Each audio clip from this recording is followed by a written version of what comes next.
11 years of building PCs on YouTube has led me to this moment in time, ladies and gents, where I get to build one of my subscribers his dream $20,000 PC. It's gonna be a jam-packed episode, so buckle up, sit back and relax, and let's get started. So the subscriber of mine is a well-established individual who wishes to remain private. So unfortunately, there's not going to be any reaction later in the video once the PC is done, which I'm completely okay with given the dollar amount of the PC. Now, since this is a workstation PC, we're going to be throwing in a Threadripper CPU, specifically the Ryzen Threadripper 7980X, which is a 64-core, 128-thread behemoth that is about 1/4 of the budget of this entire PC. He hasn't touched a single game in his entire life other than solitaire. So this PC is going to be mostly used for productivity, like number crunching and extreme PDF usage, which I honestly didn't even know such a thing existed. I had to Google this last night, and apparently it's a thing. Here it is, the Threadripper CPU, boys and girls. Wow. I don't think I've held anything this expensive in my life ever. So I have to be extremely cautious while installing this. Now for the operating system, we're actually doing something a little different. We're going with Windows 11 Pro for Workstation, which is an entirely different OS than I normally put in these subscriber PC builds, and this was requested by the subscriber himself. The key for this costs $309, which is pretty wild. As most of you know, I get my keys for dirt cheap at VIP or cdkey.com. I mean, I pay like $17 for a Windows 10 Pro key and around $23 for a Windows 11 Pro key after using the code TS20 to get that extra discount. So if you guys are building a PC or you're in the market to buy a key, don't pay full price for them and just grab it from here instead. But after you guys check out, just simply visit the user center section on the top right corner and navigate to your orders. Then find the key and click on reveal so that you can copy and paste this into the activation settings of Windows and you are good to go. So the motherboard we're going with for the build is the Gigabyte TRX50 Aero D, which has built-in Wi-Fi, up to 1 terabyte of memory support, and it has 4 M.2 slots, which is gonna come in very handy for the build because my subscriber is a massive storage fiend, and you'll know what I'm talking about later in the video. I can't believe I'm doing another Threadripper build, you guys. It's been so long since my last one. I think a little over 4 years since my last Threadripper PC on the channel. So I'm a little rusty, but I think I got this. All right, here we go. Let's see if I remember how to install a Threadripper CPU.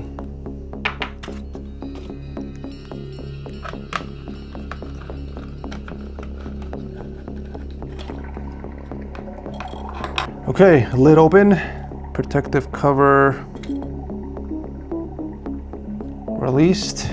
Here we go. I'm not gonna lie, guys, I'm a little nervous holding this CPU as it costs as much as most of our PCs back at home. So one wrong mistake and I'm in trouble.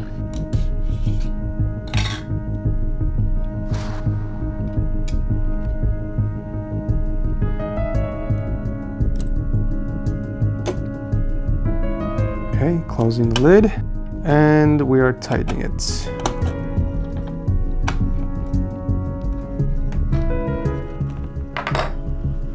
Okay, I think we did it. Now for memory, we're going with a measly 256 gigabyte kit from V-Color, which costs $1,500. And the main reason why we didn't go with 512 gigs, which was the next tier up, was because it would have cost over $6,000. Twice the capacity, but more than 4 times the cost. Go figure. Apparently, workstation DDR5 sticks do not have a linear scale, just like traditional DDR5 sticks. But anyways, 256 gigs is more than enough anyways for this build. Gotta be more careful.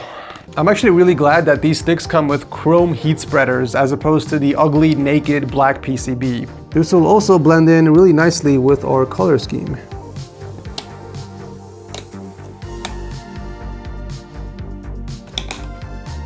Bam! Look at that. Oh wow, this is heavy. Oh wow, this is really heavy. Workstation parts are no joke. All right, moving on to storage, and I really hope you guys are buckled up for this, okay? For the primary storage, we are going with a 4 terabyte Gen 5 M.2 SSD from Lexar. Their brand new NM1090 Pro. which will have the operating system installed on. We're also going to be adding not 1 or 2, but 3 8 terabyte M.2 SSDs from Sabrent. But we're not done just yet, okay? Hang in there. 4 more 8 terabyte 2.5-inch SSDs from Samsung, and a 24 terabyte hard drive from Seagate. You know what the craziest part about all this, and the reason why I even got an opportunity to build a PC like this, is that my subscriber is subscribed to all the tech YouTubers out there. He watches all the tech YouTubers, but he reached out to me specifically and asked me to build him this PC because he's a huge fan of the way I do my builds on the channel. And the reason why I bring that up is because he wants to mimic the Frost V5 that I did 2 months ago. That was the sole build that made him pull the trigger and reach out to me to build him this PC. So I'm basically doing another Frost V5, but with workstation parts. And you know, for the record, I just want to say that I am extremely honored that you picked me for this project. I may be building your dream PC, but this is a dream of my own to build a PC of this caliber. And if you're watching this video, I will not let you down.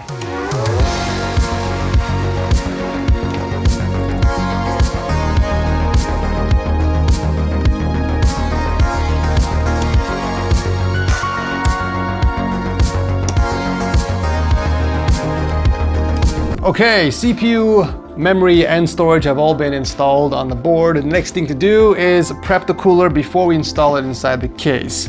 Finding a cooler for this build was probably the hardest damn thing because there aren't that many coolers out there for the STR50 socket that not only covers the entire IHS, but also looks good. This is the only one that I could find that has really good coverage of the CPU, but also has RGB lighting. The only other one that was on my radar was a 360 cooler from Silverstone, but that thing was atrocious. Sadly, no company out there makes white AIOs for workstations. I don't know what the deal is. But fortunately for me, we can mod the cooler if I really want to. I can either skin the sides in white vinyl or perhaps even paint it, but I'd rather not paint it, to be honest. Oh yeah, look at that. It's going to cover the entire surface, just what the doctor ordered. The least I can do is probably make this side of the radiator white so it better blends in with the case, and we have 2 options. Number 1, I could 3D print a very thin strip that sits on here with some 3M tape or magnets, or number 2, I can skin this side with some white vinyl, which I happen to have some laying around in the office. Skinning it is probably going to be the easiest route. That way I don't have to 3D design a file from scratch and also go through a series of trial and errors. So that's what I'm going to be doing. But first, let's prep the socket.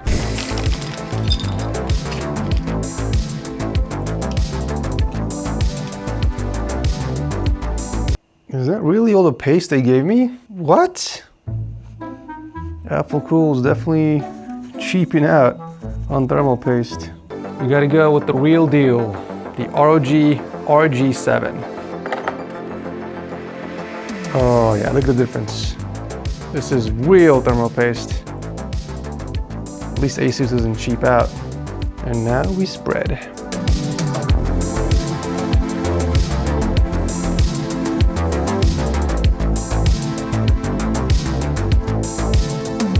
Okay, so the case we're building in, as I mentioned earlier, is going to be the Height Y70 Touch because he's a huge fan of extra displays. In fact, he wanted an extra display in the back here, but I told him that would have been too much. Since we have one here in the corner, that's going to be more than plenty for what you need. Plus, if we had an extra display in the back, it would have taken up an extra display port or HDMI port in the back of the GPU. And since he wants to plug in 3 monitors, that's just not gonna work. So he decided to skip the rear display and just keep the one in the front.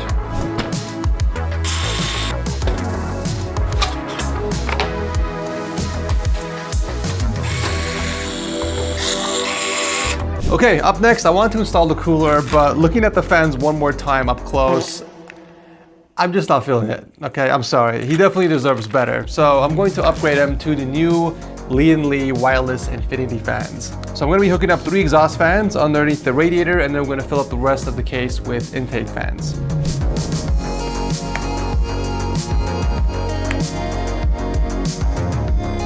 First thing I want to do actually before I install the fans is I want to skin the side of the radiator that's going to be visible with this vinyl wrap that I picked up from Amazon, and then I can install the fans on top.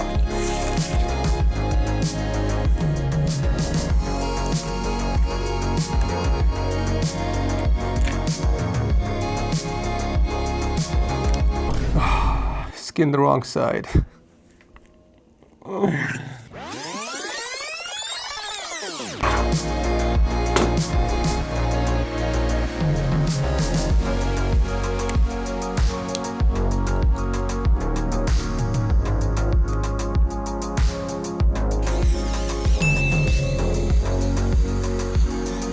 All right, so here's the side without the vinyl, and here's the side with the wrapper. Check that out. That looks so much nicer.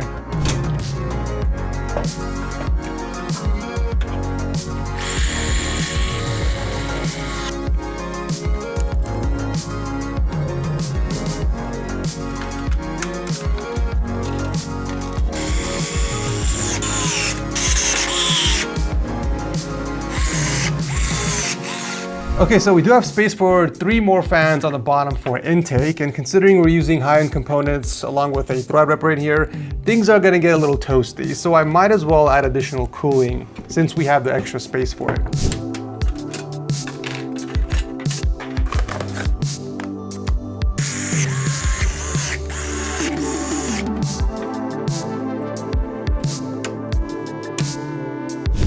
We are just about done with the build. Unfortunately, there's not much I can do with the nasty black tubes coming from the AIO. Originally, I was gonna toss in a cable sleeve just to cover up as much of the black tube as possible, but unfortunately, we have this massive, thick disconnect section over here, which is way too wide for the cable sleeve to cover. So unfortunately, it's better to just leave it alone. Okay, now it's time to hook up 4 of our 8 terabyte Samsung SSDs along with our 24 terabyte hard drive. And here is where it gets a little tricky because the Height Y70 doesn't support a lot of storage. In fact, you only get 2 hard drive cages in the back, which only support 1 drive each. So if you hook up the hard drive in one of them and an SSD on the other, then we don't have any space for the other 3. But as you guys have seen in the previous PC builds, I have 2 3D printers here at the studio, which means we can pretty much do anything we want. At the end of the day, the subscriber gets what he wants, so I'm not gonna let some measly case limitations impact the PC of his dreams. So once again, I reached out to my boy Danny from my Discord server and I had him 3D model a custom enclosure for 3 of our SSDs, but also make something nice that fits right underneath the power supply in the back. As you can see in the back here, we have some tie down points, which unfortunately does not give us a flat surface, so we have to design around this. And I think the print is done. Let's go check it out.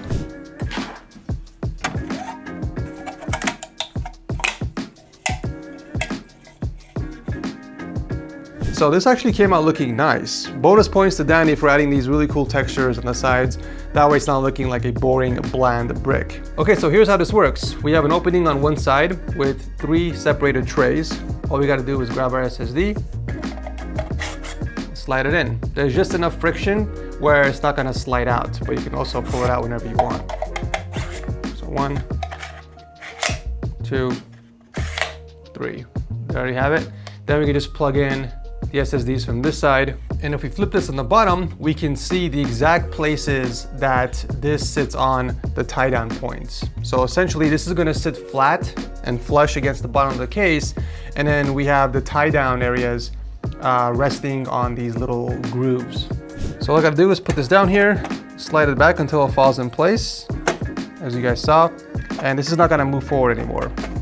And then we're gonna take our tiny magnets, peel one off, and put it inside the 4 little cutouts that Danny has made under the case. Since they are friction fit, all I gotta do is put it on it and apply some pressure, and as you can see, it sticks in place.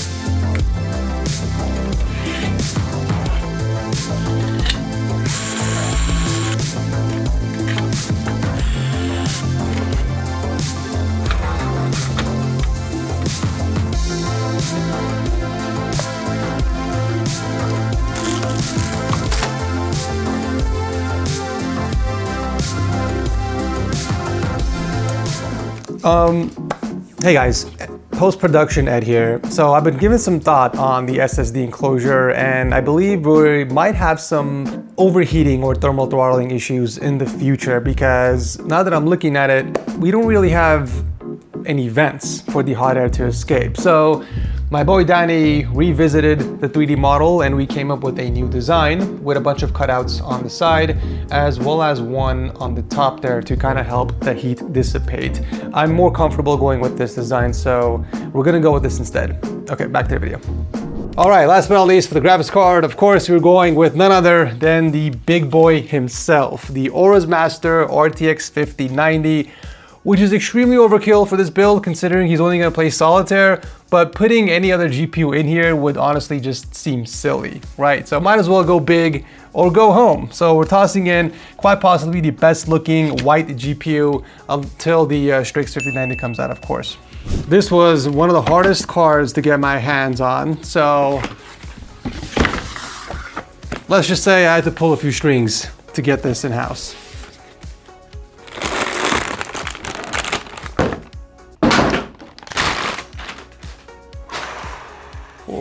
Oh yeah, boy. This is now officially the second most expensive thing I've held in my hand during this entire build. But yeah, I think it's only natural. We do our flip. Okay, that's it. That's all I'm doing. As I installed the graphics card inside the PC, I felt a huge sigh of relief. I was at the finish line and everything went smoothly. Or so I thought. I attempted to power on the system and I noticed it was taking an unusual amount of time to start up. I wasn't getting any signal and I feared that it would be a memory incompatibility issue, because that seemed to be very common on Threadripper builds, at least from what I read online. But that shouldn't even be the case, because I bought this memory specifically as it was on the QVL, so there shouldn't be any compatibility issues whatsoever. So I spent the next hour or so troubleshooting. I flashed the BIOS offline, I tested each stick individually, and even tested a new set of memory, but it still wouldn't post.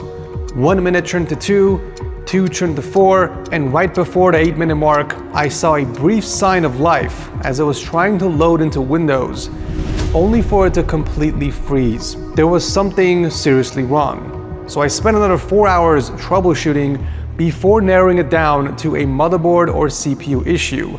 The only problem is I didn't have another $5 grand to drop on a replacement CPU. So I did the only logical step, which was to order a new board. After 2 days, the new board arrived and I proceeded to put together a Frankenstein of a test bed just to see if the system would post. And what do you know? Within the first attempt, I got into Windows. I didn't even have to flash the BIOS. But I didn't feel relief, as you can tell from the video. I was feeling more disappointed than anything. How can a $600 motherboard arrive dead? Where is Gigabyte's quality assurance? I even submitted a ticket on Gigabyte's website and it's been over a week with no response. But I had no time to wait around and feel sorry for myself. I was already running behind on schedule. I had to finish this PC tomorrow and ship it out the following day. And with that, I finally put everything back together, plugged in the graphics card, hit the power switch, and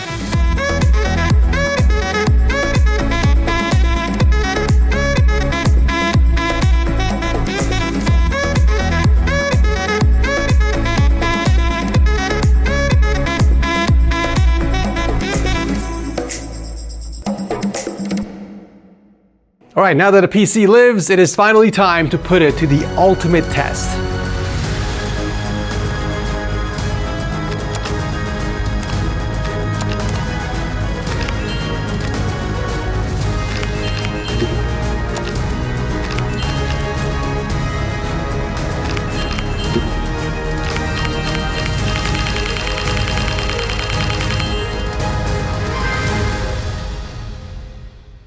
Now that we conquered Solitaire on this 20K beast, I feel like the next logical step would be to fire up Cinebench R20 and see what the PC scores. And also we can take a look at temps. Okay, so on idle, the processor is staying around 50 degrees Celsius with peak temps of 52C. But let's see how we'll do in Cinebench.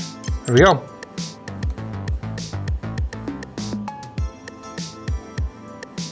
Oh my God.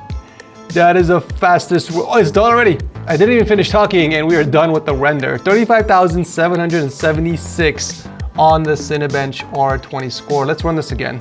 What are the temps even going up to? This isn't even enough time for us to see the highest temperatures of the processor because it's finishing within like 5 seconds. So we're not gonna even hit the max CPU temp on this.